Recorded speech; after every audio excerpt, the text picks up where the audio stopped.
Hi hello friends, welcome to my channel. நம்ம இப்போ இந்த வீடியோவில் என்ன பார்க்க போகிறோம் அப்படின்னா, நீங்கள் வந்து உங்களுடைய பேங்க் அக்கௌண்ட்கான யூபிஐ பின்னை மறந்துட்டீங்க அப்படின்ற பட்சத்தில் நம்ம வந்து டெபிட் கார்டை பயன்படுத்தி நம்ம வந்து பேடிஎம் வழியாக எப்படி நம்ம யூபிஐ பின்னை ரீசெட் பண்ணுறது சொல்லிட்டு நம்ம இந்த வீடியோவில் தெளிவாக பார்க்க போகிறோம். அதனால இந்த வீடியோவை நீங்கள் கடைசி வரைக்கும் ஸ்கிப் பண்ணாமல் பாருங்கள். இது போல இன்ட்ரெஸ்டிங்கான நிறைய வீடியோஸ் நீங்கள் தெரிஞ்சுக்கணும் அப்படின்னா மறக்காம நம்ம சேனலை சப்ஸ்கிரைப் பண்ணிட்டு பக்கத்தில் இருக்கக்கூடிய பெல் ஐகான் கிளிக் பண்ணி ஆல்ல செட் பண்ணிக்கோங்க. அப்போ தான் போடக்கூடிய புதிய அப்டேட்ஸ் எல்லாமே உங்களுக்கு உடனுக்குடன் நோட்டிஃபிகேஷனாக வந்து சேரும். ஓகே, இப்போ வாங்க வீடியோக்குள்ளே போகலாம்.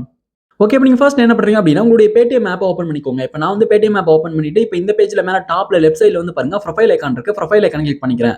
ப்ரொஃபைல் ஐகான் கிளிக் பண்ணிட்டு பிறகு வந்து பாருங்க நெக்ஸ்ட் உங்களுக்கு இந்த பேஜ் ஓப்பன் ஆகும். இப்போ நீங்க இந்த பேஜ் லைட்டா கீழ ஸ்க்ரோல் பண்ணுங்க. இந்த பேஜ் லைட்டா கீழ ஸ்க்ரோல் பண்ணிட்டு வந்தீங்க அப்படின்னா உங்களுக்கு செட்டிங்ஸ்ல யூபிஐ அண்ட் பேமெண்ட் செட்டிங்ஸ் சொல்லிட்டு இருக்கும். யூபிஐ அண்ட் பேமெண்ட் செட்டிங்ஸை கிளிக் பண்ணுங்க. இதை கிளிக் பண்ணி அப்படின்னா நெக்ஸ்ட் வந்து யூபிஐ அண்ட் பேமெண்ட் செட்டிங்ஸ் சொல்லிட்டு உங்களுக்கு நெக்ஸ்ட் இந்த பேஜ் வந்து பாத்தீங்கன்னா ஓப்பன் ஆகும்.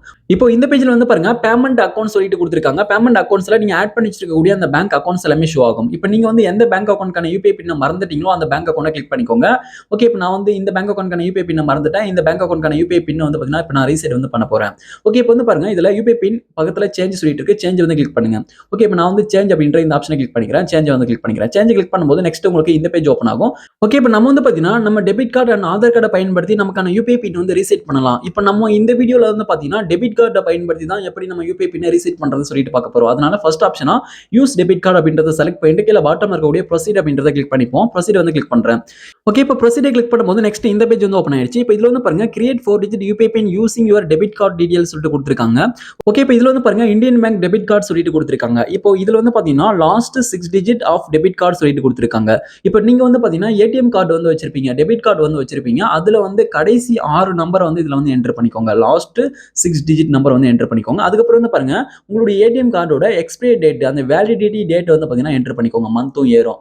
ஓகே, இப்போ நான் வந்து என்னுடைய ஏடிஎம் கார்டு நம்பரும் எக்ஸ்பைரி டேட்டும் என்டர் பண்ணிட்டு கீழே பாட்டம்ல இருக்கக்கூடிய ப்ரொசீட் அப்படின்றத கிளிக் பண்ணிக்கிறேன். ப்ரொசீட் வந்து கிளிக் பண்றேன். இப்போ ப்ரொசீடை கிளிக் பண்ணும்போது வந்து பாருங்க நெக்ஸ்ட் வந்து இது போல லோடிங் வந்து ஆகும். இப்போ லோடிங் ஆகி முடிஞ்ச பிறகு வந்து பாருங்க நெக்ஸ்ட் உங்களுக்கு அடுத்த பேஜ் வந்து ஓப்பன் ஆயிடும். இப்போ இதுல வந்து பாருங்க உங்களுடைய பேங்க் சைட்ல வந்து ஓடிபி வந்து வரும். அதாவது நீங்க வந்து உங்களுடைய டெபிட் கார்டோட அந்த நம்பர் என்டர் பண்ணிருக்கீங்க. அதனால உங்களுடைய பேங்க் சைட்ல இருந்து வந்து பாத்தீங்கன்னா ஓடிபி வந்து வரும். இந்த ஓடிபி வந்து வெரிஃபை வந்து பண்ணுவாங்க. ஓடிபி வந்து ஆட்டோமேட்டிக்கா ஜென்ரேட் ஆயிடும். ஆகல அப்படின்னா பார்த்து என்டர் பண்ணிட்டு ஓகே வந்து கிளிக் பண்ணுங்க. கீழே பாட்டம்ல ஓகே இருக்கு, ஓகே வந்து கிளிக் பண்ணுங்க. இப்போ நீங்க ஓகே கிளிக் பண்ணீங்க அப்படின்னா அடுத்த பேஜ்ல செட் 4 டிஜிட் யூபிஐ பின் சொல்லிட்டு வந்து கேட்டிருக்காங்க பாருங்க. இப்போ வந்து உங்களுக்கான யூபிஐ பின் வந்து புதுசா வந்து செட் பண்ணிக்கோங்க. இப்போ என்னுடைய பேங்க் அக்கௌண்ட் வந்து பாத்தீங்கன்னா இந்தியன் பேங்க் அப்படின்றதுனால 4 டிஜிட்ல வந்து யூபிஐ பின் வந்து செட் பண்ணும். நீங்க வந்து எஸ்பிஐ இது போன்ற ஒரு சில பேங்க்லாம் வந்து பாத்தீங்கன்னா 6 டிஜிட்ல யூபிஐ பின்னை செட் பண்ணிக்கிற மாதிரி கொடுத்திருப்பாங்க. இது வந்து ஒவ்வொரு பேங்க் அக்கௌண்ட்டை பொறுத்தது. உங்களுக்கு எத்தனை டிஜிட்ல யூபிஐ பின்னை செட் பண்ண சொல்றாங்களோ அத்தனை டிஜிட் வந்து நீங்க செட் பண்ணிக்கோங்க. ஓகே, இப்போ நான் வந்து பாத்தீங்கன்னா 4 டிஜிட் யூபிஐ பின் வந்து செட் பண்ணிட்டு இப்போ நான் வந்து ஓகே வந்து கிளிக் பண்றேன். இப்போ ஓகே வந்து கிளிக் பண்ணிட்டேன். இப்போ ஓகே கிளிக் பண்ணும்போது வந்து பாருங்க நெக்ஸ்ட் அடுத்த பேஜ்ல கன்ஃபார்ம் 4 டிஜிட் யூபிஐ பின் சொல்லிட்டு கேக்குறாங்க. இதுக்கு முன்னாடி என்ன யூபிஐ பின்னை செட் பண்ணீங்களோ அதே யூபிஐ பின்னை திரும்ப என்டர் பண்ணிட்டு ஓகே வந்து கிளிக் பண்ணுங்க. அதே 4 டிஜிட் யூபிஐ பின்னை திரும்ப என்டர் பண்ணிட்டு ஓகே வந்து கிளிக் பண்றேன். ஓகே கிளிக் பண்ணும்போது வந்து பாருங்க your UPI PIN has been set successfully சொல்லிட்டு வருது பாருங்க. ஓகே, இப்போ நம்ம வந்து சக்சஸ்ஃபுல்லா புதிய யூபிஐ பின் வந்து செட் பண்ணி முடிச்சாச்சு. இப்போ நீங்க செட் பண்ண யூபிஐ பின் வந்து சரியா ஒர்க் ஆகுதான்னு சொல்லிட்டு செக் பண்றதுக்கு செக் பேலன்ஸ் பக்கத்துல செக்னு சொல்லிட்டு இருக்கு. அதை கிளிக் பண்ணி இப்போ இந்த இடத்துல வந்து இப்போ நீங்க புதுசா செட் பண்ண யூபிஐ பின் என்டர் பண்ணிட்டு ஓகே வந்து கிளிக் பண்ணுங்க. ஓகே கிளிக் பண்ணீங்க அப்படின்னா உங்களுடைய பேங்க் அக்கௌண்ட்ல இருக்கக்கூடிய பேலன்ஸ் வந்து காமிக்கும். அப்படி காமிச்சது அப்படின்னா இப்போ நீங்க செட் பண்ண யூபிஐ பின் வந்து சரியா வந்து செட் ஆயிருக்குன்னு சொல்லிட்டு அர்த்தம். ஓகே, இந்த வீடியோ உங்களுக்கு பயனுள்ளதாக இருந்திருக்கும் அப்படின்னு நினைக்கிறேன். இந்த வீடியோ உங்களுக்கு பயனுள்ளதாக இருந்துச்சு அப்படின்னா இந்த வீடியோக்கு மறக்காம ஒரு லைக் பண்ணுங்க. Thank you friends.